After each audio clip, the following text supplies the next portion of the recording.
आप सभी का नमस्कार एंड आप सभी का इस चैनल अंकित क्लास 23 में आप सभी का स्वागत है। और मुझे विश्वास है, आई होप कि आप सभी बहुत अच्छे होंगे। तो हम लोग आते हैं कुछ केमिस्ट्री, क्योंकि लोग केमिस्ट्री से बहुत ज़्यादा डरते हैं। तो आज हम केमिस्ट्री का डर पूरी तरह से खत्म कर देंगे और केमिस्ट्री में क्या पढ़ना है मैं आपको आज बता ही दूंगा और पूरी केमिस्ट्री लेकर आऊँगा अपनी वीडियो में। और टोटल देख के जाइए, केमिस्ट्री में अच्छा नंबर लेकर आइए, ठीक है। तो चलिए आज हम लोग बात करेंगे दोस्तों क्या क्या आपको पढ़ना है। चलिए ध्यान दें, केमिस्ट्री में जो आपको पढ़ना है, केमिस्ट्री में कुछ पॉइंट्स कट गए हैं, ये 2024 के लिए बता रहा हूं। जो छात्र या छात्राएं 2024 का एग्जाम दे रहे हैं उनके लिए है। जैसे ये 3 पार्ट में बटा है, एक है फिजिकल केमिस्ट्री और दूसरा है इनऑर्गेनिक केमिस्ट्री और तीसरा है ऑर्गेनिक केमिस्ट्री, ठीक है। फिजिकल केमिस्ट्री में केवल आपको 3 चैप्टर पढ़ने हैं। एक पढ़ना है सॉल्यूशन, अर्थात इसको हिंदी में कहते हैं विलयन। दूसरा पढ़ना है विद्युत रसायन, जिसको कहते हैं इलेक्ट्रोकेमिस्ट्री। और तीसरा है जिसको रासायनिक बलगतिकी कहते हैं और इंग्लिश में केमिकल काइनेटिक्स कहते हैं, ठीक है। ये 3 चैप्टर आपको केवल पढ़ने हैं, जिससे आपका पूरा फिजिकल केमिस्ट्री क्लियर हो जाएगा, ठीक है। अब उस 3 चैप्टर में क्या क्या पढ़ना है ये मैं वीडियो पूरा बनाया भी हूँ। मेरे प्लेलिस्ट में जाइए, आप सभी को मोलरता, मोललता, नॉर्मलता, फॉर्मलता, राउल्ट के नियम और सभी अनादर्श विलयन, आदर्श विलयन, मोलल उन्नयन स्थिरांक और नमन स्थिरांक, ये सब आपका वीआईपी क्वेश्चन में आता है, ठीक है। वहां से क्वेश्चन मिलेगा आपको सेकंड से और एक थ्योरेटिकल पार्ट मिलेगा। और विद्युत रसायन से आपको मिलेगा नष्ट इक्वेशन, ठीक है। नष्ट समीकरण का पर सवाल मिलेंगे आपको ज्यादातर। और आपको कोलराउस का नियम भी देखने को मिलेगा, कोलराउस के नियम पर सवाल भी हो सकते हैं, इस बार मिल जाए। और नष्ट इक्वेशन और ईएमएफ पे सवाल आपको मिलना है। और रसायन बलगतिकी में शून्य कोटि की अपक्रिया, प्रथम कोटि की अपक्रिया आपको मिली है और उस पर बेस्ड क्वेश्चन मिलेंगे। जैसे कोई अपक्रिया 99% पूर्ण होगी तो 90% का दोगुना होना चाहिए, इस टाइप का क्वेश्चन आपको सिद्ध करने के लिए मिल सकता है, ठीक है।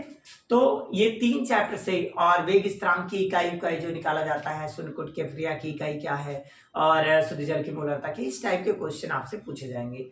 तो मैं वीडियो बनाया हूँ मोलरता अलग अलग से सभी का, आप जाइए प्लेलिस्ट में देखिए, आपको अच्छे से वहां पर समझ में आएगा। ये 3 पढ़ लेंगे, आपका फिजिकल पूरी तरह से खत्म हो जाएगा, इससे बाहर कुछ भी नहीं आएगा। अगर बोर्ड एग्जाम में इससे बाहर कोई क्वेश्चन आता भी है तो उसका नंबर आपको फ्री में मिलता है, उसका कोई लिखने की जरूरत नहीं, कुछ भी लिखने की जरूरत नहीं है। अगर आपको नहीं आता तो मत लिखिए, आ रहा है तो लिख दीजिए, बात अलग की है। नहीं आता तब भी आपको उसका नंबर फुल मिलता है, ठीक है। चाहे बच्चा लिखा हो या ना लिखा हो, क्योंकि वो आउट ऑफ सिलेबस के अकॉर्डिंग अगर क्वेश्चन देते हैं तो नंबर काटने के जिम्मेदार है। अगर अकॉर्डिंग टू क्वेश्चन, ठीक है, क्वेश्चन के मतलब सिलेबस के अनुसार, अकॉर्डिंग टू सिलेबस, अगर उससे बाहर देते हैं आउट ऑफ सिलेबस, तो उनका पूरा जिम्मेदारी है कि उस नंबर को वो दे, ठीक है। तो आगे हम बात करेंगे इनऑर्गेनिक केमिस्ट्री में आपको क्या पढ़ना है। इनऑर्गेनिक केमिस्ट्री में जो पढ़ना होता है वो टोटल केवल 2 चैप्टर पढ़ने हैं। एक आपको पढ़ना है D block and A block, D block and A block पढ़ना है। और दूसरा पढ़ना है उपसह संयोजन संख्या, मतलब कोऑर्डिनेशन नंबर, ठीक है। ये आपको पढ़ना है। इसमें कोऑर्डिनेशन संख्या में आपको क्या देखने को मिलेगा, उपसह संयोजन यौगिक पे क्या देखने को मिलेगा, आईयूपीएससी नामक कल्चर मिलेगा। आईयूपीएससी आपको मिलना ही मिलना है बोर्ड एग्जाम में। और प्लस ये इनऑर्गेनिक का आईयूपीएससी अलग है और ऑर्गेनिक का आईयूपीएससी अलग है, ठीक है। तो इसका आईयूपीएससी आपको मिलेगा, ठीक है। इफिक्स मान लीजिए उपसह संयोजन यौगिक। मैं ये भी वीडियो लाऊंगा कि उपसह संयोजन यौगिक में फार्मूले से कैसे आप आईयूपीएससी निकाल सकते हैं, ठीक है। तो ये भी मैं वीडियो जल्द ही लाऊंगा, बस आप लोग ढेर सारा लाइक सब्सक्राइब करते रहिए। तो अगली चीज, इसमें आयन आएगा, इफेक्टिव एटॉमिक मास, इस पे क्वेश्चन आएंगे, ये आयन निकालने के लिए। और वीबीटी, सीएफटी, ये सब बीआईपी क्वेश्चंस है, ठीक है। इस टाइप से क्वेश्चन मिलेंगे आपको यहाँ से। और डी ब्लॉक है, ब्लॉक से मिलेंगे, जैसे Fe2+ में कितने आयुग्मित इलेक्ट्रॉन है, या फिर ऐसा मिलेगा संक्रमण तत्व से आप क्या समझते हैं और इसको परिभाषित कीजिए, इनके 2 विशेषता बताइए, गुण बताइए, रासायनिक गुण दीजिए। और क्या होता है जब और कैसे प्राप्त करोगे, ये आपको मिलेगा K2Cr2O7 पोटेशियम डाइक्रोमेट, ठीक है। इसका प्रयोग आप अच्छे से करके जाइए। रासायनिक गुण ज्यादातर प्रैक्टिस कीजिए और KMnO4 जिसका नाम है पोटेशियम परमैंगनेट, लाल दवा जिसको कहते हैं, उसका भी प्रैक्टिस बहुत ज्यादा कीजिए क्योंकि उस पर भी क्वेश्चन बनेगा।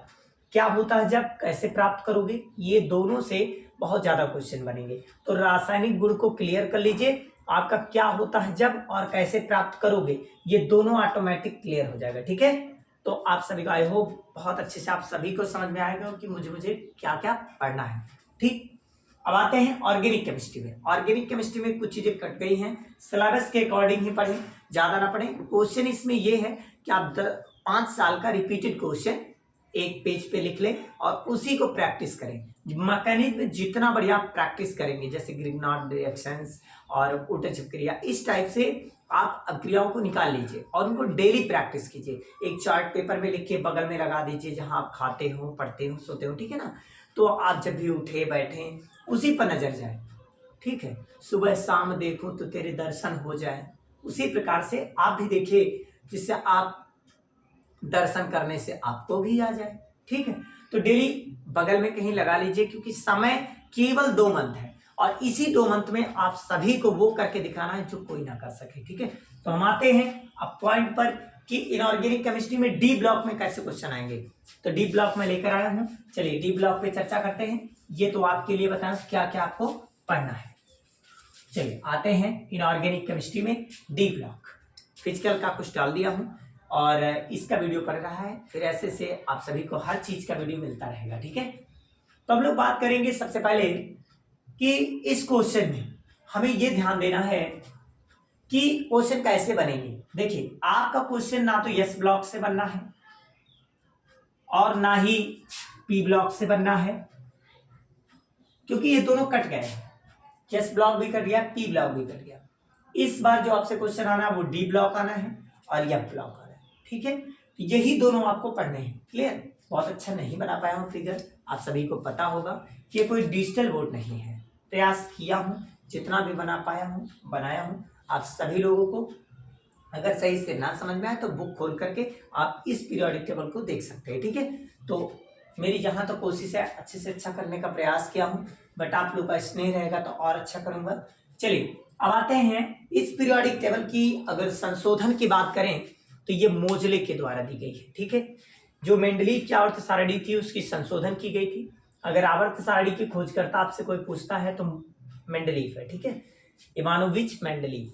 लेकिन मेंडलीव आवर्त सारणी का दिए, उसके बाद उनकी सारणी को संशोधित किया गया। संशोधित करने के बाद भी उतना सही नहीं हो पाया था क्योंकि वो परमाणु भार के आधार पर रखे थे।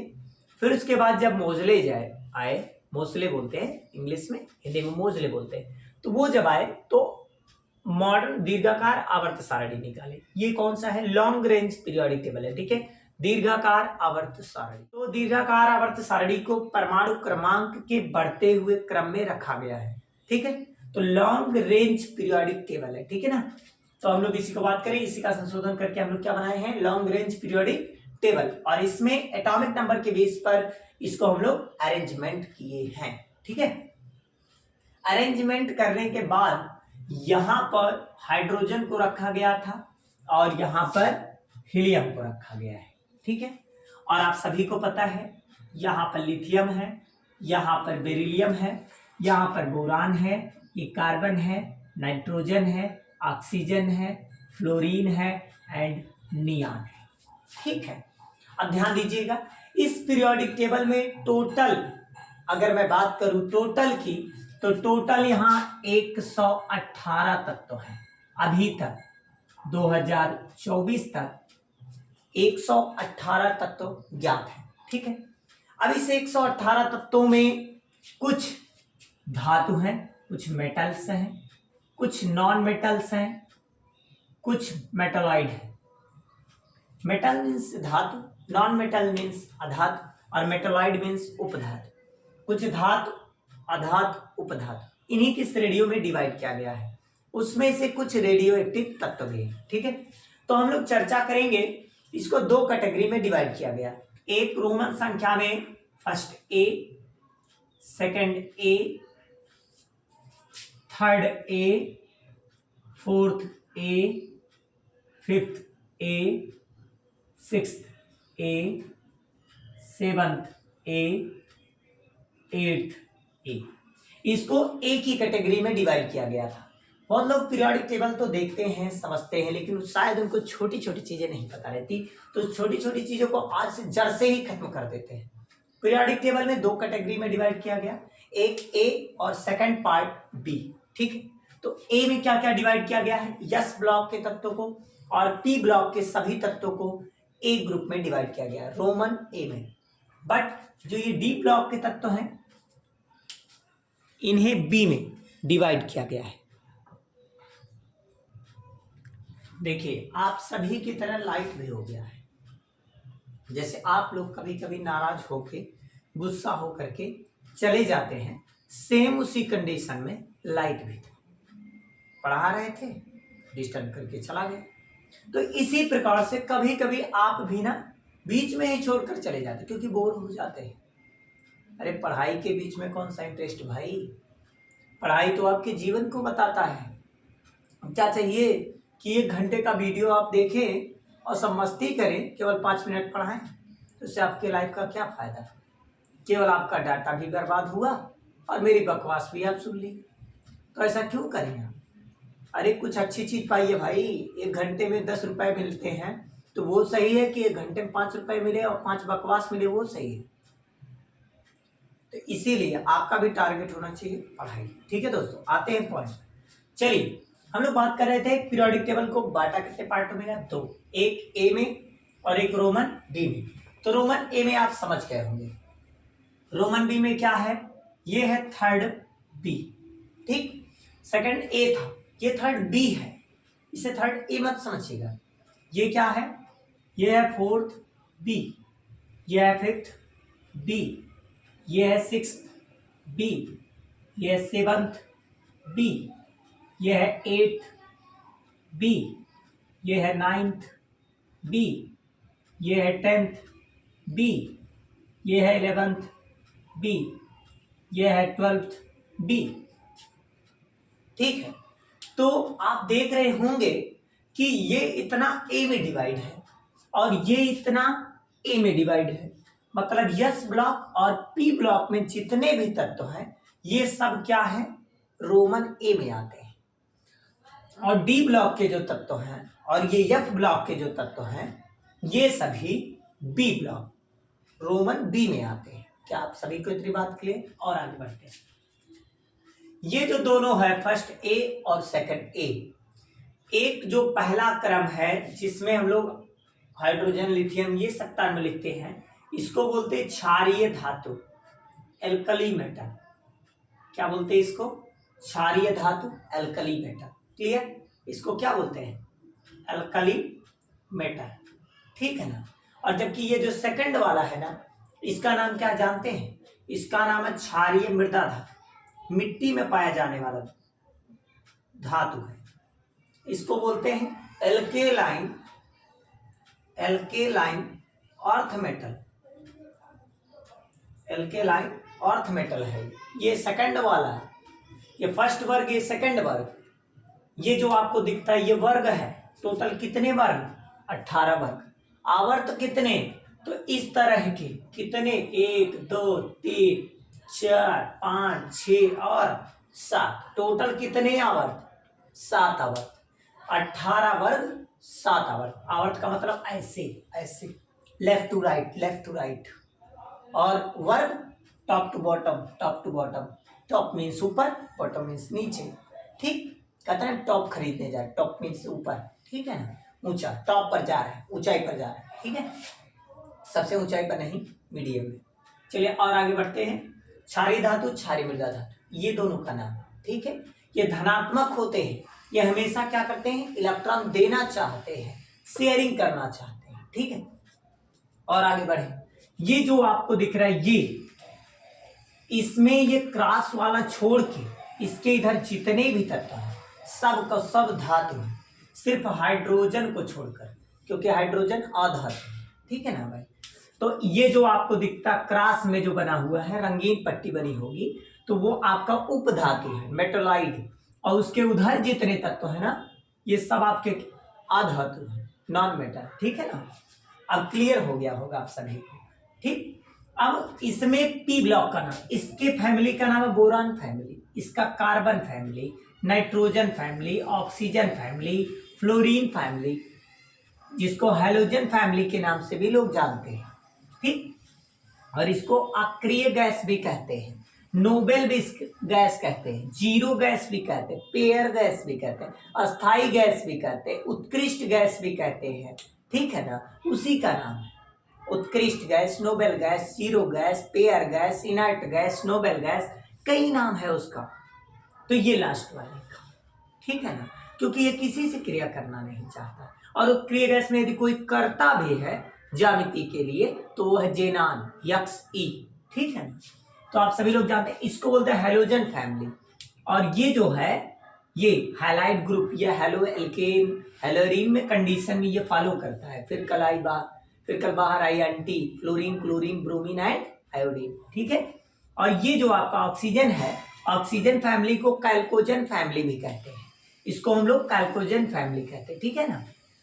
Nitrogen carbon family and boron family, clear, note down कर लीजिए, उसको आप नोट करते रहिए।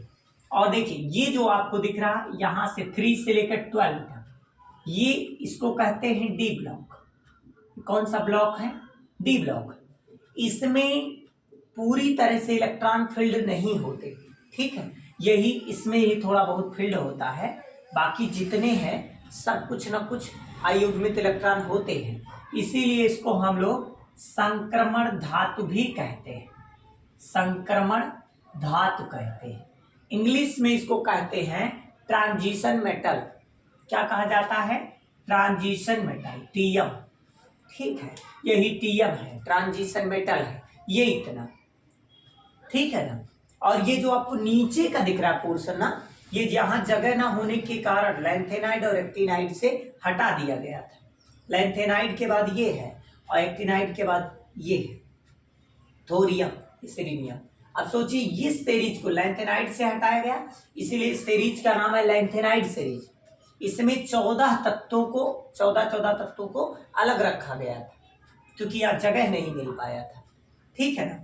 तो यहां से लेकर यहां से लेकर यहां, ठीक, 14 तत्वों का समूह बना के अलग कर दिया, टोटल 28 तत्व, यफ ब्लॉक। अब इसको कौन सा तत्व कहते हैं? इन सबको यफ ब्लॉक कहते हैं। जो नीचे वाले दोनों कौन सा ब्लॉक है? यफ ब्लॉक, ठीक है। इसको कहां से निकाला गया? डी ब्लॉक से। डी ब्लॉक को कहते क्या है? संक्रमण धातु। तो इसको क्या कहेंगे भाई? इसी के अंदर से तो निकला है तो अंतः संक्रमण धातु कहेंगे। इंग्लिश में बोलते इनर ट्रांजिशन मेटल, क्योंकि इसी के पार्ट से निकला हुआ है इसलिए उसका नाम है इनर ट्रांजिशन मेटल, अंतः संक्रमण धातु। एफ ब्लॉक के तत्व को ही कहा जाता है, ठीक है। तो अगर यह ब्लॉक का तत्व कोई पूछे तो क्या बताएंगे?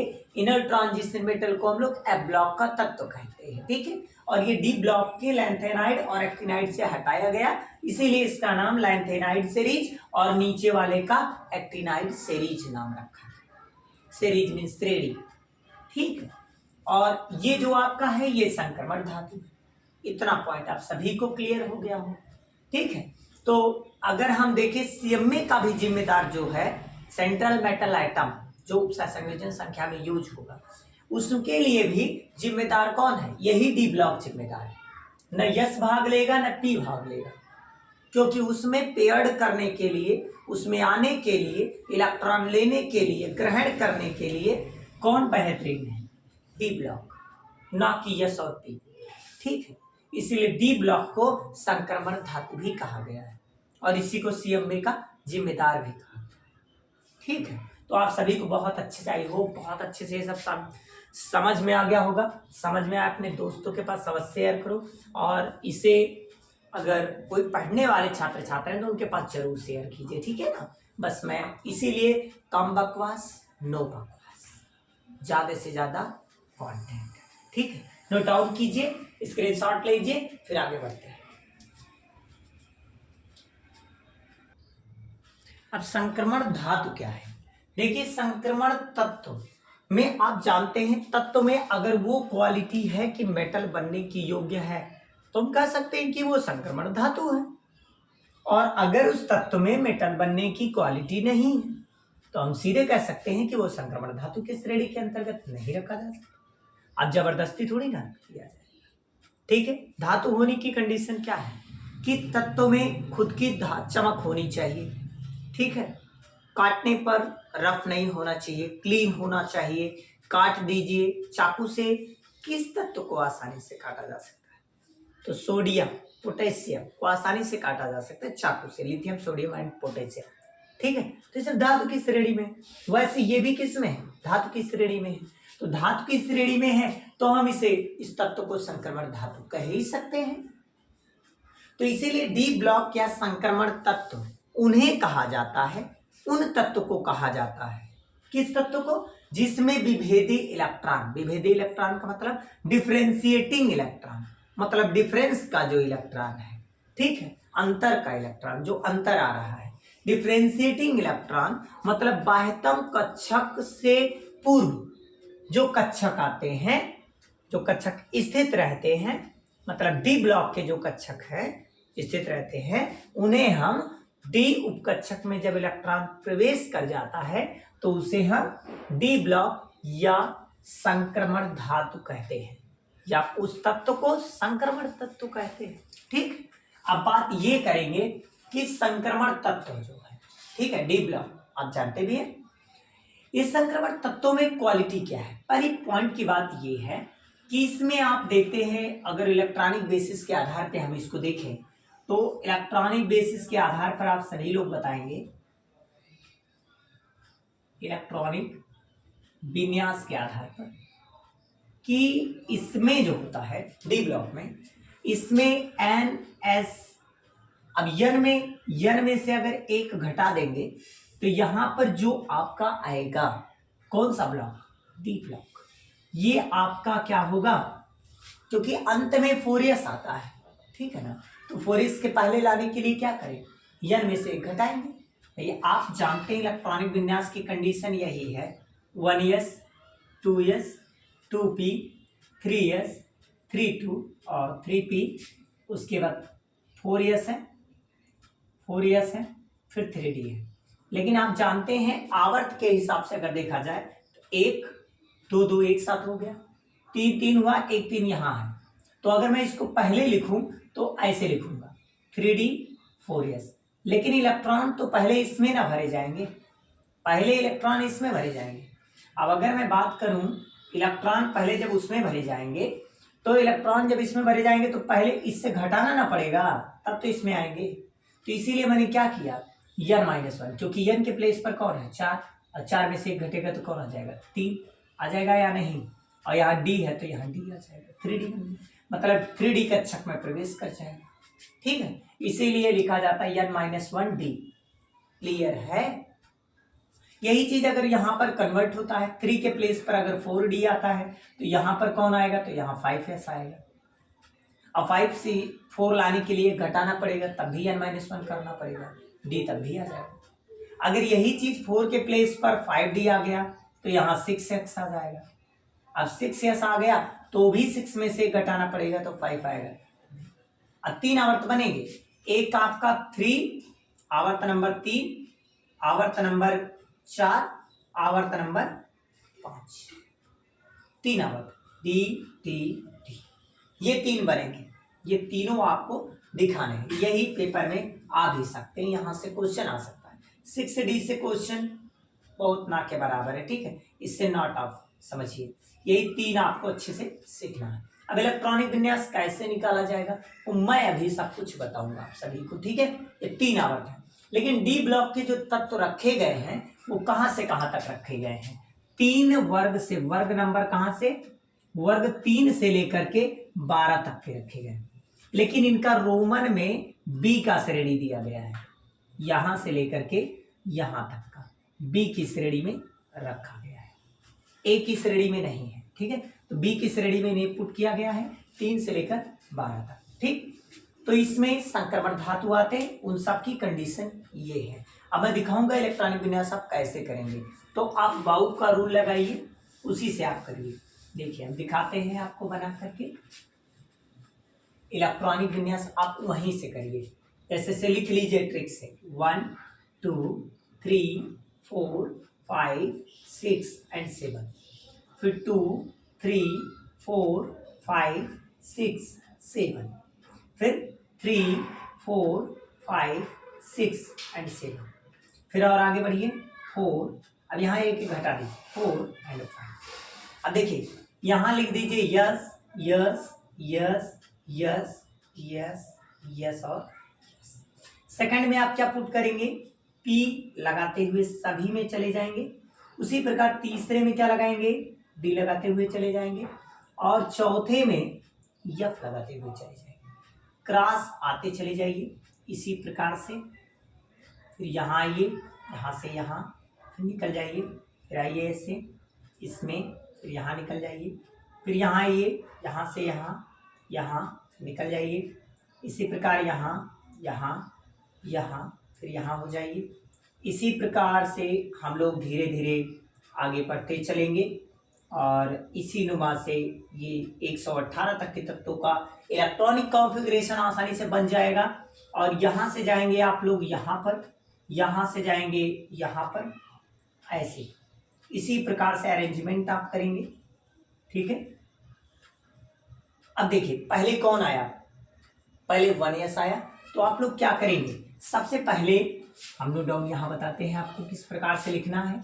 तो अरेंजिंग सबसे पहले कौन आया 1s, फिर कौन आया है 2s, फिर कौन आया है 2p, फिर 3s, फिर 3p, फिर 3d नहीं आया होगा 4s आया होगा। देखिए 3p के बाद कौन आया 4s, और 4s के बाद 3d।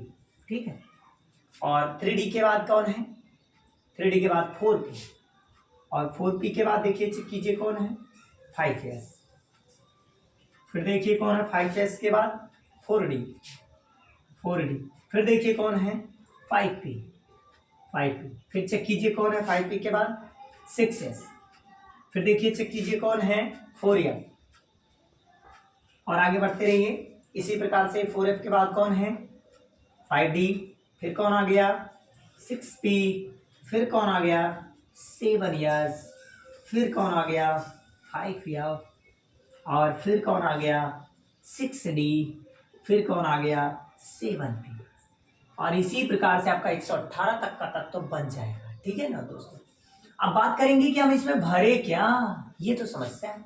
चलिए मैं बताता हूँ।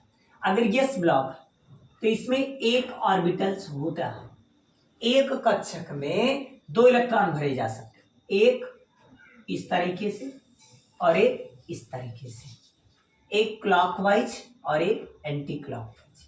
क्लॉकवाइज के लिए क्या होता है, क्लॉकवाइज मैंने घड़ी की दिशा में, ठीक है ना, तो घड़ी कैसे चलती है ऐसे टिक टिक टिक टिक टिक टिक टिक टिक टिक टिक टिक टिक, तो क्लॉकवाइज। और क्लॉकवाइज के लिए प्लस में हाफ होता है, और दूसरा वाला जो है ना ये एंटी क्लॉकवाइज है, और एंटी क्लॉकवाइज में उल्टा चलता है, और उल्टा चलेगा तो उसके लिए माइनस हाफ का यूज करें, क्योंकि चक्रण क्वांटम संख्या एक समान नहीं हो सकती। अगर एक में प्लस हाफ होगा तो एक में माइनस हाफ होगा। ठीक है ना, तो इसीलिए यस पे 2 से ज्यादा इलेक्ट्रॉन भरे नहीं जा सकते। और ये जो आपको दिख रहा है 1s जो आपको दिखता है, ये जो है ये आवर्त को बताता है, पीरियड को बताएगा, और ये जो यस दिख रहा है ये ब्लॉक को बताएगा, कक्षक को बताएगा। कौन सा कक्षक है, यस कक्षक, पी कक्षक, डी कक्षक, या ये बताता है ये, और जो इसके ऊपर लगाते हो ये बताता है इलेक्ट्रॉन्स को। ठीक है, कितने इलेक्ट्रॉन है, तो यस पे आपको पता चला कितने इलेक्ट्रॉन अधिकतम भर सकते हैं 2 से ज्यादा यस जहां जहां दिखेगा 2 से ज्यादा मत लगाइए, जहां जहां यस दिखे वहां 2 से ज्यादा ना लगाइएगा। क्लियर, इतना समझ में आया। अगर यही चीज पी आ जाइए, पी के लिए क्या करेंगे, पी में 3 ऑर्बिटल, तो 3 ऑर्बिटल तो आपको पता ही होगा, जब 1 में 2 तो पी में 3 में कितने हो जाएंगे 6 इलेक्ट्रॉन। तब पी जहां जहां आपको दिखे 6 से ज्यादा ना भरिएगा, 1 2 3 4 5 मैक्सिमम 6, ठीक है ना, 6 से ज्यादा ना भरिएगा नहीं तो गलत हो जाएगा। क्लियर, अगर यही डी ब्लॉक आ जाए तो डी में 5 कक्षक होते हैं, 1 2 3 4 5, 1 2 3 4 और 5। ठीक है, 1 में 2 तो 5 में 10 इलेक्ट्रॉन। तो जहां डी ब्लॉक दिखेगा उस पर मैक्सिमम आप 10 इलेक्ट्रॉन भरेंगे, उससे ज्यादा ना भरिएगा, ठीक है। किसी किसी में एक्सपेंशन अपवाद है, उसमें ध्यान दीजिएगा, बाकी सब रूल यही रहेगा, ठीक है। अगर ये एफ ब्लॉक आता तो एफ ब्लॉक में 7 कक्षक, कितने 7, एक में 2 तो 7 में कितने 14 इलेक्ट्रॉन। अब 14 इलेक्ट्रॉन भरे गए तो जहां जहां एफ आपको दिखेगा उसमें 14 से ज्यादा ना भरिएगा, नहीं तो गलत हो जाएगा। कहीं कहीं एक्सपेंशन का विशेष ध्यान देके, ठीक है ना भाई। ये देखो ये 14 जैसे यहाँ पे भर गया है, यहाँ सब देखिए सब फुलफिल हो जा रहे हैं, देखिए सबका फुलफिल हो गया। यहाँ डी है तो 10, और देखिए डी है तो 10, पी है तो 6, इससे ज़्यादा कुछ नहीं। आप सभी को विश्वास आई हो, मुझे लग रहा हो कि आप सभी को इतना बहुत अच्छे से समझ में आ गया होगा। अगर आपको आ गया तो इलेक्ट्रॉनिक कॉन्फ़िगरेशन इसी के बेसिस पर किए जाते हैं, ठीक है। तो अब लोग बात करते हैं एक इसी में एक छोटा सा पॉइंट और आपको हम बता देते हैं कि जो बोरबरी के लॉ को बनाया जाता है वो किस आधार पर बनाया जाता है। देखिए जो बोरबरी के अकॉर्डिंग मीन्स बोर के आधार पर बनाया गया है, उसमें आप देखते होंगे कभी 2, 8, 8, 2 तक बनाए जाते हैं। फिर उसके बाद आपको लगता होगा कि 2, 8, 8, उसके बाद यहाँ से बढ़ाना शुरू कर देते हैं, 8 को इंक्रीज करते हैं, ठीक है ना, और ये वैसे छोड़ देते हैं। क्यों आते हैं, चलिए मैं आपको इसी के माध्यम से समझाता हूँ। यहाँ देखिए एक आवर्त एक है, एक आवर्त में कितने इलेक्ट्रॉन 2 इलेक्ट्रॉन, तो पहले कक्षक में कितने भरे गए 2 इलेक्ट्रॉन, क्योंकि इसमें 1s भरा है, ठीक। यही प्रकार आपको देखने को मिलेगा दूसरे आवर्त में। देखिए तो कौन कौन मिला, दूसरे आवर्त में एक मिला 2s2 और एक मिला है कौन 2p6, दोनों का इलेक्ट्रॉन जोड़िए 6 और 2 8, तो यहाँ कितने भरे गए 8, ठीक है ना। इसी प्रकार तीसरे की अगर हम बात करें तो पहले आपको कौन दिखेगा 3, 3, पहले 2 दिख रहे हैं, 3s2 और 3p6, ठीक है ना। अभी आगे मत बढ़िए, इसमें देखिएगा जोड़ के देखिए p6 और 2 8 भर गए। उसके बाद आपको पता है इसके बाद 4s में इलेक्ट्रॉन जाएगा, 4s में कितने इलेक्ट्रॉन 2, तो पहले 2 भर गया। अब 4s के बाद फिर कौन आ गया 3d, फिर वही तीसरा आवर्त आ गया, इसी का फिर आ गया, तो इसी का आ गया ना 3d का। अब कितने तक भरा जाएगा 10 तक, तो जब 10 इसमें इंक्लूड करेंगे तो 8 और 10 18, इसीलिए 20 के बाद जब भरे जाते हैं तो 2, 8 और जैसे 21 बनाना है, 21 का बनाना 2, 8, उसका 9, 2 भरा जाता है। 22 का अगर बनाना है तो आप देखते हो 2, 8 या 10, 2 बनाया जाता है। इसी को इंक्रीज करते कब तक, जब तक 18 नहीं हो जाता तब तक, क्योंकि 3d 10 आकर जुड़ गया है। आज आप सभी को समझ में आ गया होगा क्यों इलेक्ट्रॉनिक कॉन्फ़िगरेशन ऐसे बनाया जाता है, ठीक है। कभी कभी लोगों को डाउट बनी रहती है और समझ में नहीं आता वो लोग बनाते कैसे, बहुत लोग रट लेते हैं, तो ये आप समझ लीजिए आज से इसका डर ही खत्म हो गया, ठीक है। और आगे बढ़ते हैं, स्क्रीनशॉट ले लीजिए। चलिए दोस्तों अब आते हैं टॉपिक पर कि इलेक्ट्रॉनिक विन्यास कैसे बनाया अच्छा है, ठीक है। इलेक्ट्रॉनिक विन्यास 3D सीरीज का कैसे बनाया जाए, उसके बाद इसी के अकॉर्डिंग 4D 5D इसी प्रकार से बनते हैं एंड 6D, 4 सीरीज आपको पढ़ने हैं, 3D श्रेणी, 4D श्रेणी, 5D श्रेणी और 6D श्रेणी, ठीक है। तो हम लोग सबसे पहले बात करेंगे 3D सीरीज। अगर आपको एक समझ में आ जाएगा तो इसी के अकॉर्डिंग सबको करेंगे, ठीक है। देखिए आप पहले ये समझिए कि ये कहाँ से शुरू है, तो आप समझते हैं इसका परमाणु क्रमांक 21 है, इसका एंडियम का परमाणु क्रमांक कितना है 21, इसका 22, 23, 24, 25, 26, 27, 28, 29, 30। इसका मतलब आपको क्या समझ में आया कि 21 से लेकर इसका परमाणु क्रमांक जो है 21 से लेकर 30 तक के तत्वों को, 21 से 30 तक के तत्वों को क्या किया गया, 10 तत्वों को 3D सीरीज में रखा गया है, जिसे 3D श्रेणी कहते हैं, क्लियर। और इसका जो इलेक्ट्रॉनिक विन्यास होगा ना वो क्या होगा, वो इसका होगा NS। अब NS पे क्या होगा, ये कुछ भी हो सकता है, ठीक है ना, 1 से लेकर के आपका कितना तक होगा 2 तक NS पे, यहाँ पर कितना होगा NS पे लेकर के, या तो आप सीधे बना सकते हैं, चाहे 2 लगा दीजिए सीधे, ठीक है, लेकिन ऐसे डायरेक्ट नहीं लगा सकते, 1 to 2 कर दीजिए, क्लियर। और ND जो आपका है क्या है ND, उस पे आप लगा दीजिएगा, जो आपका होगा ND पे लगा दीजिएगा 1 to 10, क्लियर। ये आप इलेक्ट्रॉनिक विन्यास बना सकते हैं, सामान्य इलेक्ट्रॉनिक विन्यास, जनरल इलेक्ट्रॉनिक कॉन्फ़िगरेशन आप इसी के अकॉर्डिंग दे सकते हैं, ठीक है। आते हैं कैसे बनाएंगे। तो आप सभी को भी को बताए हैं आप बाउ के अकॉर्डिंग 1:2, 2:2, 2p6, 3:2, 3p6 और मैं क्या बताया हूँ 4s, लेकिन आवर्त बाद में पहले लिख देता हूँ, लेकिन इसको भरूंगा मैं लास्ट में, ठीक है ना, कोई दिक्कत। 2 2 4 6 10 2 12 6 18 और ये हो गया 2 20 और 20 के बाद 21, लास्ट में किस में गया 3D1 में। क्लियर। अब इसको चाहे इसके अकॉर्डिंग यहां से लेकर के यहां तक जो है ये आपका क्या है, कितने तक तो हुए, ये हो गए 20 तक, लेकिन अगर मैं केवल यहां तक ले लूं तो ये 18 है। और पता है कि अक्रिय गैस में कौन आता है स्कैंडियम के पहले, तो स्कैंडियम के पहले अक्रिय गैस आता है आर्गन।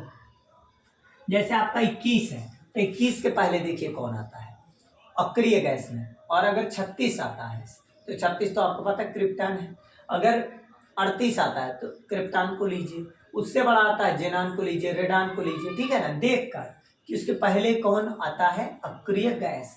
जैसे स्कैंडियम के पहले अक्रिय गैस कौन है आर्गन, तो आर्गन सब में ले लीजिए, ठीक है ना बात। तो क्या बचा, अब देखो ये इतना बचा 3D और क्या बचा है 4s।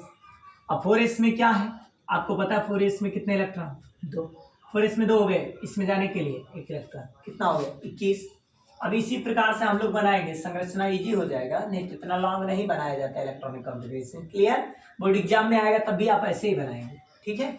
अब इसका बनाएंगे कैसे आर्गन, उसके बाद क्या करेंगे 3D और यहाँ लिखेंगे 4s, वहाँ 2 है तो यहाँ भी 2 रहेगा, और यहाँ पर 1 इलेक्ट्रॉन, अब इसमें कितने हो जाएंगे 2 इलेक्ट्रॉन। अगला ऐसे बनाएंगे आर्गन, अब यहाँ पर क्या लिखेंगे 3D, यहाँ 3 होगा 4s2 ऐसे रहेगा।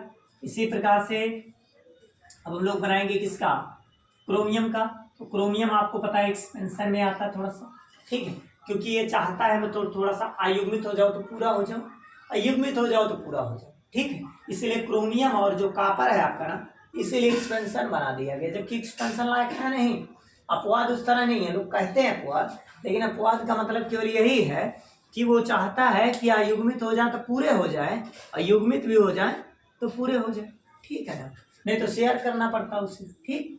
इसीलिए 3D और यहाँ पर है 4s, तो इससे एक इलेक्ट्रॉन शेयर कर लेता है, तो इसके पास 1 बचता है और इसके पास टोटल कितना हो जाता है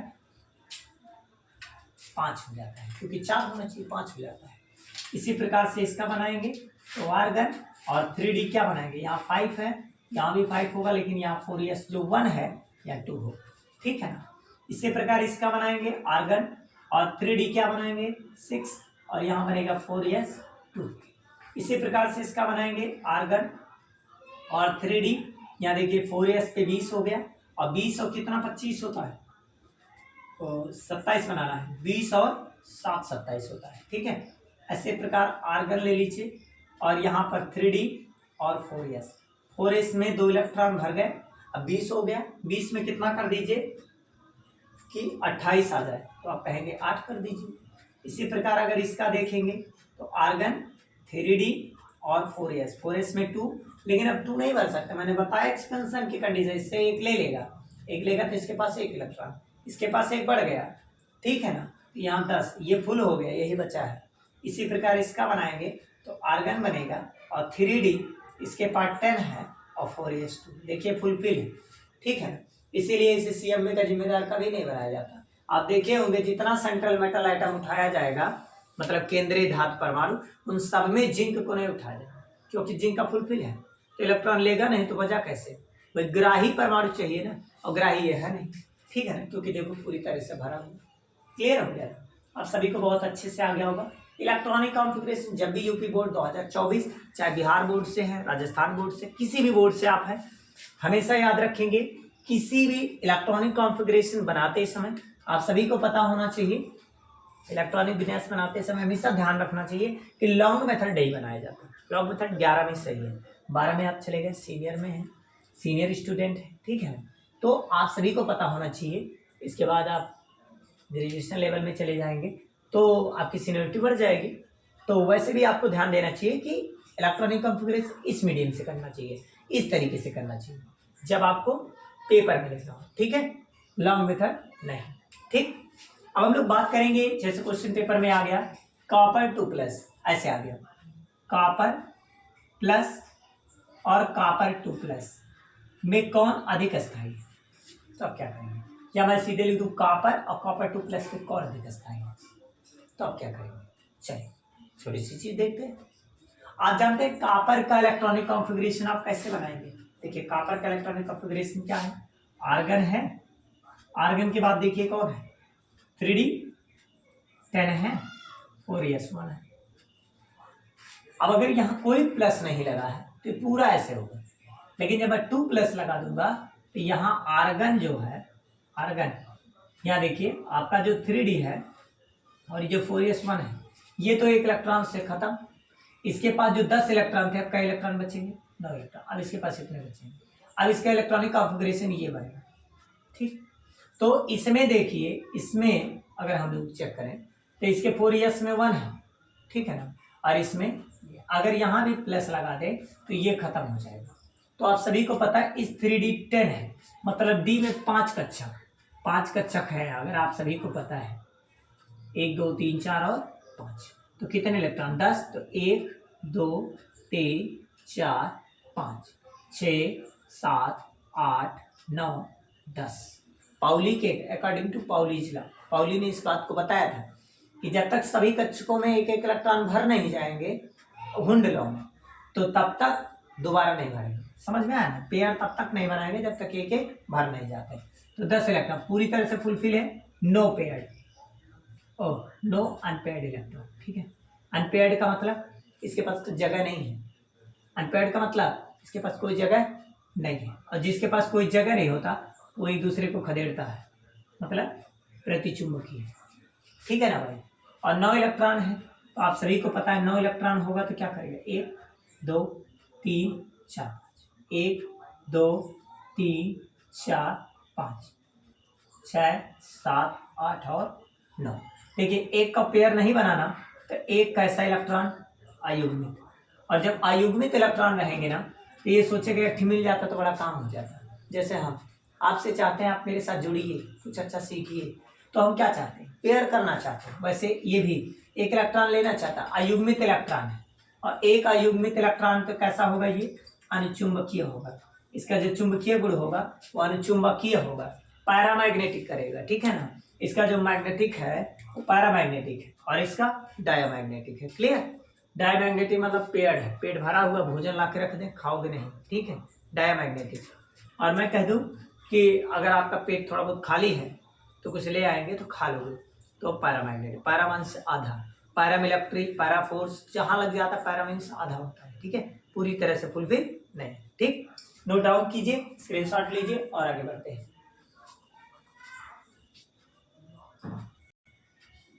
देखिए अब जो आपका 3D सीरीज खत्म हो गया, इलेक्ट्रॉनिक विन्यास क्या था मैंने बता दिया।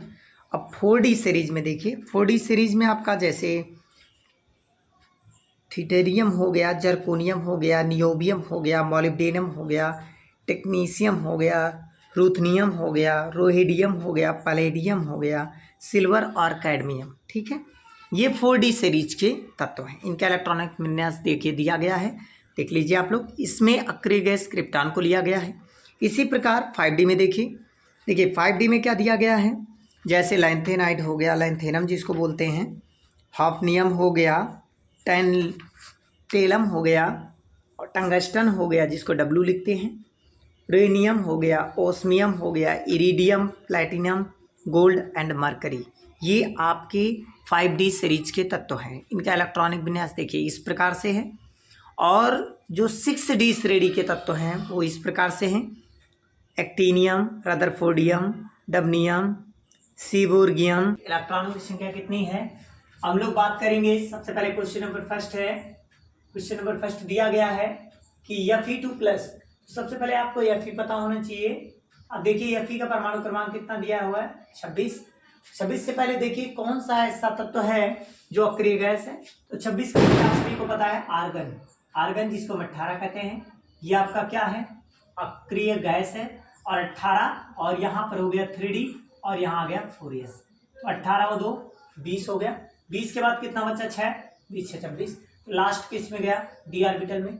डी में कितना है 3d6। आप सभी को पता है कि जब 3d6 है, अगर मैं यही Fe2 प्लस लगा दूं तो 2 प्लस का मतलब जितने प्लस होते हैं उतने इलेक्ट्रॉन दिए गए हैं। डोनेट जब कोई दे देता है तो उसके ऊपर उतने प्लस आते हैं। एक इलेक्ट्रॉन डोनेट किया 1 प्लस, 2 इलेक्ट्रॉन डोनेट किया 2 प्लस। ये 2 प्लस अगर मैं कैंसिल कर दूं तो क्या बचेगा, तो आर्गन, और यहाँ बचेगा 3d6। ये 4s की कहानी खत्म, क्योंकि इन्होंने डोनेट कर दिया। ये आउटर मोस्ट ऑफ सेल है, आउटर मोस्ट ऑफ सेल से इलेक्ट्रॉन डोनेट हो गए, ठीक है। तो ये खत्म, बचा 3d6।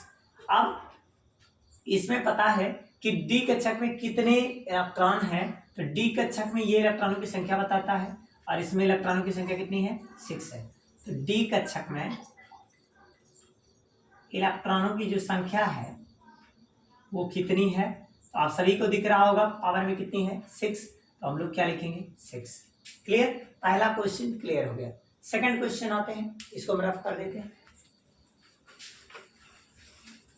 सेकंड क्वेश्चन दिया गया है, सबसे अधिक अयुग्मित इलेक्ट्रॉनों की संख्या बतानी है, किस में है।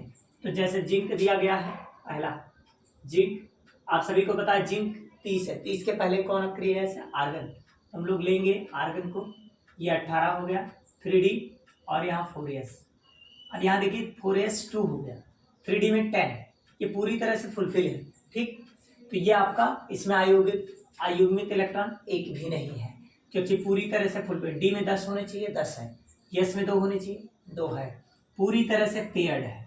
और जब पेयर्ड है तो इसके पास कोई अयुग्मित इलेक्ट्रॉन तो है लेकिन अयुग्मित नहीं है, तो इसके पास अयुग्मित इलेक्ट्रॉन नहीं है, सब के सब क्या है युग्मित है, पेयर्ड है, भरे हुए। ऐसे अगर Fe2 प्लस की बात करें तो Fe2 प्लस में क्या होगा, आर्गन मैंने बताया 3d होगा, और यहाँ से जो ये 4s था इस पे 2 था, और इस पे आपका कितना था 20, और 20 और 6 26।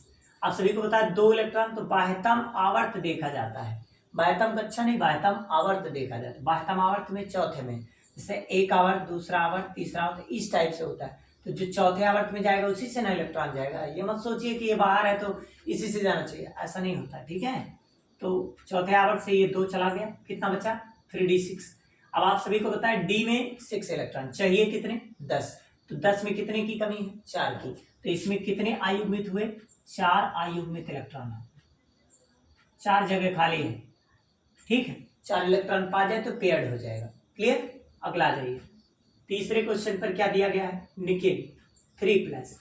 निकेल कितना होता है, निकेल का परचेंट, ठीक, निकेल है 28, 29, 30, ठीक। तो इसका हो गया आर्गन, आर्गन के बाद 3d, 3d के बाद 4s, 4s पे 20 हो गया, 20 और 8 28, 3 इलेक्ट्रॉन गए, 2 इसमें से जाएंगे, 1 की कमी यहाँ से होगी, तो कितना बनेगा ये बचेगा आर्गन, और यहाँ बचेगा 3d, यहाँ बचेगा 7, क्योंकि 1 इलेक्ट्रॉन इससे गए, 2 इलेक्ट्रॉन इससे चले गए, ये खत्म, बचा कौन 3d7।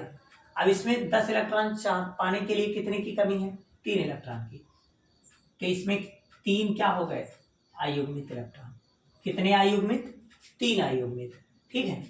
अब अगला आते हैं चौथा नंबर, जो अयुग्मित इलेक्ट्रॉनों की संख्या अगर रहेगी तो वो आपका जो तत्व है वो रंगहीन नहीं होगा, वो हमेशा रंगीन होगा।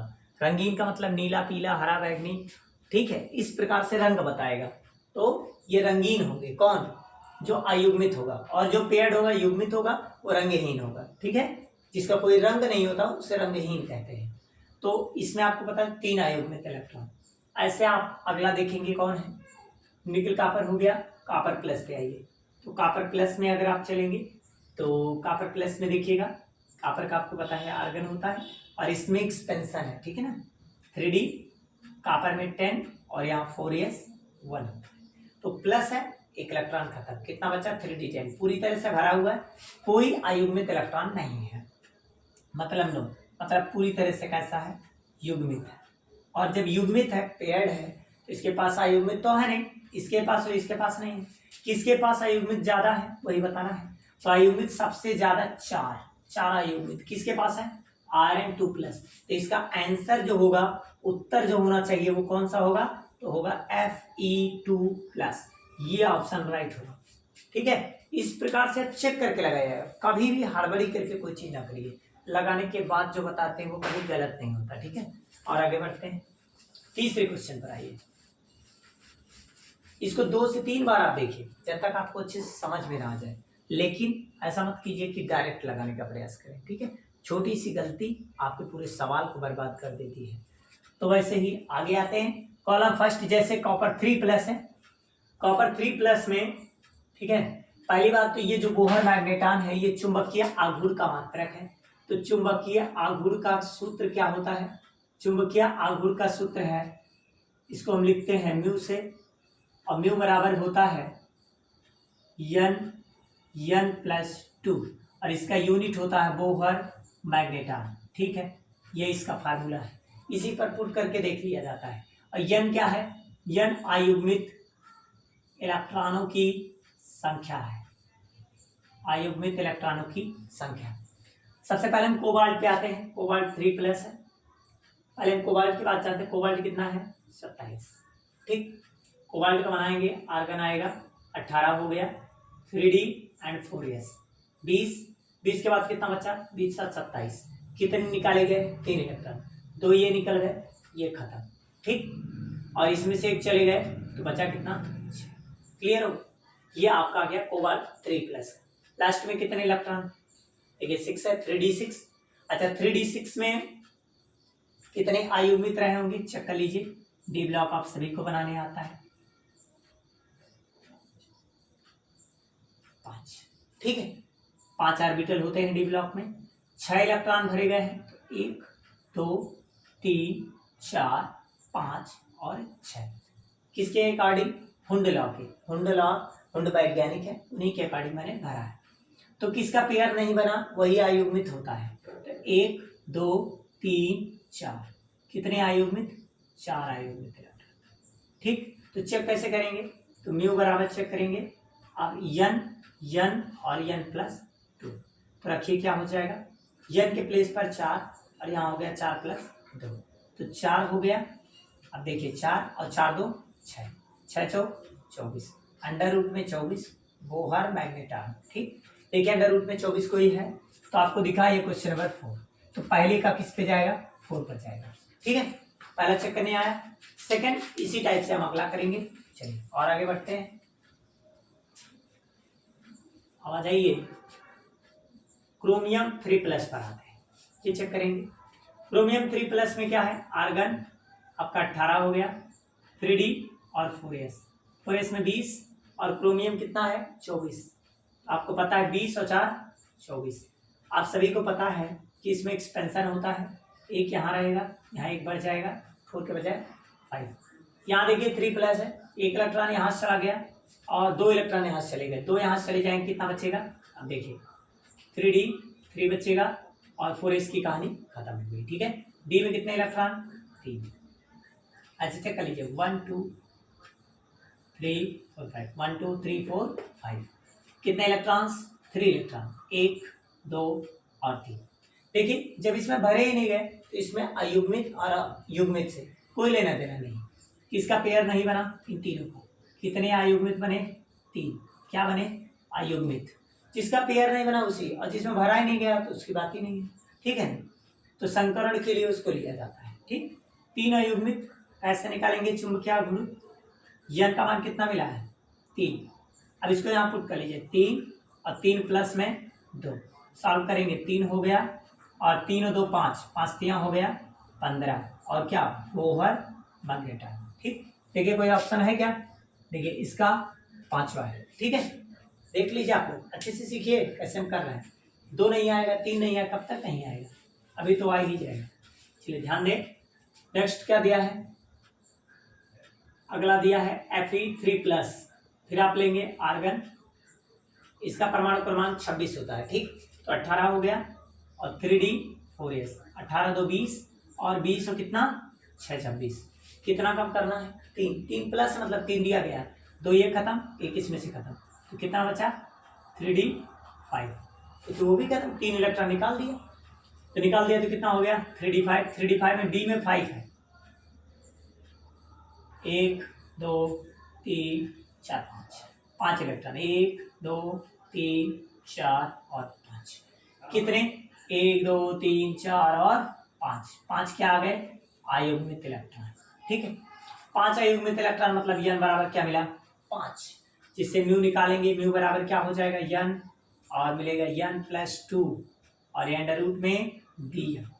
तो n का मान कितना है? 5, और 5+2 और जोड़ेंगे 5 और मिलेगा 5 2 7, 7 5 35 और क्या मिलेगा? Bm मतलब वो है मैग्नेटॉन। देखिए अंडर 35 कहाँ है? ये आपको दिख गया। ठीक, ऐसे ही निकल टू प्लस। अब देखिए नीट एग्जाम में ये आया हुआ क्वेश्चन है, लेकिन कितना बुद्धिमान है वो कि आपको 5 विकल्प दे दिया जिससे आप ये ना संभाल पाओ कि ये वाला लगा दे, वाला। बहुत लोग सोचते हैं कि 4 विकल्प मार दिए, एक बच्चा, इसका मतलब ये इसी का हो, लगा लेते कि नहीं? आप भी शायद ऐसे ही करते होंगे, हम भी शायद ऐसे ही करते थे, लेकिन इन्होंने देखो 5 विकल्प दे दिए जिससे आप अपना आंकड़ा ना लगा पाओ भाई। चलिए आगे बढ़ते हैं, स्पीड आपकी बन जाएगी, आपको ट्रिक भी बताया जाएगा, लेकिन पहले आप कॉन्सेप्ट को पकड़िए। ठीक है ना? चलिए और आगे बढ़ते हैं। अब आता है निकल टू प्लस। सीख जाएंगे अगर तो आप कहीं भी रहेंगे निकालें, स्पीड ऑटोमेटिक बनती है जब आपका नॉलेज रहेगा आपके पास। ठीक है, तो निकल क्या है? आर्गन, आर्गन का 18 हो गया, 18 और 3D 4s। अब 18 2 20, 20 और निकल का कितना होता है? 28, 20 और 8 28, 2 प्लस मतलब 2 इलेक्ट्रॉन चले गए, 2 को कट कर दो, क्या बचा? 3D8, डी में 8 इलेक्ट्रॉन। ठीक है, 8 इलेक्ट्रॉन, 1 2 3 4 एंड 5 6 7 और 8। कितने के पास पेयर नहीं बना? 2 के पास। कितने आए उम्मीद? 2 आए उम्मीद। म्यू बराबर निकाल लो, म्यू बराबर क्या होगा? n+2। n का मान कितना? n क्या बताता है? अयुग्मित इलेक्ट्रॉनों की संख्या। रखिए 2 और क्या हो जाएगा? 2 + 2, फार्मूला देखिए ऊपर दिया गया है, तो यहाँ पर हो जाएगा 2 और 2 2 4, 4 दूनी 8, 8 Bm। आप सभी को मिल गया होगा इसका ऑप्शन। ठीक है, आप सभी को बहुत अच्छे से आया होगा, विश्वास है मेरा। आप लोग झूठ भले बोले कि मुझे नहीं आया, लेकिन मुझे पूरा विश्वास है कि आप सभी को आ गया होगा। तो आप लोग ज़्यादा से ज़्यादा शेयर करें, ठीक है, और मेरा सहयोग करें कि जिससे मैं और अच्छे से अच्छे डिजिटल बोर्ड पर लाऊं। तो आप सभी का यदि योगदान रहा, बहुत जल्द ये सपना पूरा होगा। क्वेश्चन नंबर 4, क्वेश्चन नंबर 4 क्या दिया है? Copper plus, zinc 2 plus, scandium 3 plus, titanium 4 plus रंगहीन होते हैं क्यों? ठीक है, कॉपर प्लस, अब कॉपर प्लस हो गया, जिंक 2 प्लस, स्कैंडियम हो गया 3 प्लस, टाइटेनियम हो गया 4 प्लस। ठीक है, रंगहीन होते हैं। रंगहीन का मतलब जिसका रंग नहीं होता। क्यों रंग है नहीं होता? देखो, अगर कोई भी पेयर्ड इलेक्ट्रॉन होगा, सीधी बात समझिए, पेयर्ड, पेयर्ड का मतलब अगर कोई युग्मित है, ठीक है, तो आप समझ जाइए कि वो आपका डायामैग्नेटिक है। क्या है? डायामैग्नेटिक भी है वैल्यू। ठीक, डायामैग्नेटिक मतलब प्रतिचुंबकीय। अब इसका मतलब क्या हुआ कि जैसे आपका पेट भरा हुआ है, अब आपके पास कोई खाना लाए तो आप कहते दुनिया भर का नौटंकी निकालते हो, ये नहीं सही, वो नहीं सही, ऐसा नहीं वैसा नहीं। क्यों? क्योंकि आपका पेट फुलफिल है, भरा हुआ है, आपको भूख नहीं लगी है। भूख लगी हो तो सब खा लेते। तो वैसे ही इसमें है, अगर पेयर्ड है, युग्मित है, तो वो कुछ नहीं खाएगा। डाया पूरी तरह फुलफिल है, प्रति दूर खदेड़ेगा, जाओ भैया नहीं चाहिए, प्रतिचुंबक। ठीक है ना, ये आपको याद होना चाहिए। इसीलिए वो प्रतिचुंबकीय की तरह व्यवहार करता है। कभी कभी पूछता है कि संक्रमण धातु जो है वो अनुचुंबकीय होता है, क्यों? प्रतिचुंबकीय बहुत कम होता है। ठीक है ना, तो अब हम लोग आगे बढ़ते हैं। ऐसे अगर कोई चीज अनपेयर्ड है, ठीक, ये क्लियर हो गया। अगर कोई अनपेयर्ड है, अनपेयर्ड मतलब कि अयुग्मित, अगर अयुग्मित होता तब क्या होता? ठीक है, अगर अयुग्मित तो ये समझ जाइए वो पैरामैग्नेटिक होगा। आप लोग सहयोग कीजिए, मैं सीबीएसई पैटर्न भी पढ़ाऊंगा। ठीक है, all total CBSE. Paramagnetic substance का मतलब क्या होता है कि अनुचुंबकीय। ये कैसा होगा? अनुचुंबकीय। तो अनुचुंबकीय की तरह व्यवहार करेगा कब? जब इलेक्ट्रॉन अनपेयर्ड होंगे तब, और अगर पेयर्ड होंगे तो प्रतिचुंबकीय रहेगा। क्लियर? इतना आप सभी को बहुत अच्छे से आ गया होगा। और जो इलेक्ट्रॉन पेयर्ड होते हैं वो रंगहीन होते हैं, मतलब उनका रंग नहीं होता। और जो अनपेयर्ड होते हैं वो आपके रंगीन होते हैं, ठीक है, उनका कलर होता है। अब कॉपर का बनाएंगे, आर्गन 18 हो गया 3D, और यहाँ बना 4s1, यहाँ बना आपका 10, ये कैंसिल हो जाएगा क्योंकि 1 है, पूरी तरह से फुलफिल है, पेयर्ड है, और जब कोई पेयर्ड होता है तो वो रंगीन होता है। ऐसे हम लोग इसका आगे निकालेंगे, तो आर्गन बना और यहाँ बना 3D और यहाँ बना 4s2 और यहाँ बनेगा आपका 10, और ये कैंसिल हो जाएगा, बचेगा 3D10 जो कि ये भी क्या है, पेयर्ड है, ठीक है। इसी प्रकार से आर्गन लेंगे 18 और 3D10 4s2 20 हो गया, 20 और इसके अंडे में 21 1 होगा, ये भी कैंसिल, ये भी कैंसिल, आपका कैंसिल हो गया, पूरी तरह से पेयर्ड है, ये अस्थाई हो गया इसलिए ये भी पेयर्ड है। ऐसे इसी प्रकार से अगर हम इसका बनाएंगे तो आर्गन 18 और 3D बनेगा एंड 4s2 20 और टाइटेनियम का कितना, टाइटेनियम वैनेडियम क्रोमियम, ठीक है,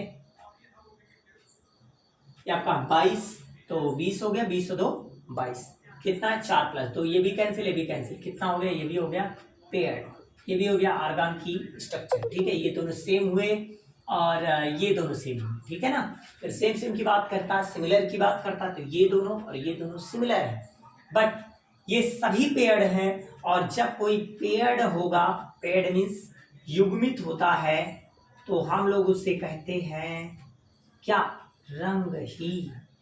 रंगहीन का मतलब कोई रंग नहीं होता, कोई रंग नहीं होता, और जिसका कोई रंग नहीं होता उसे रंगहीन कहते हैं।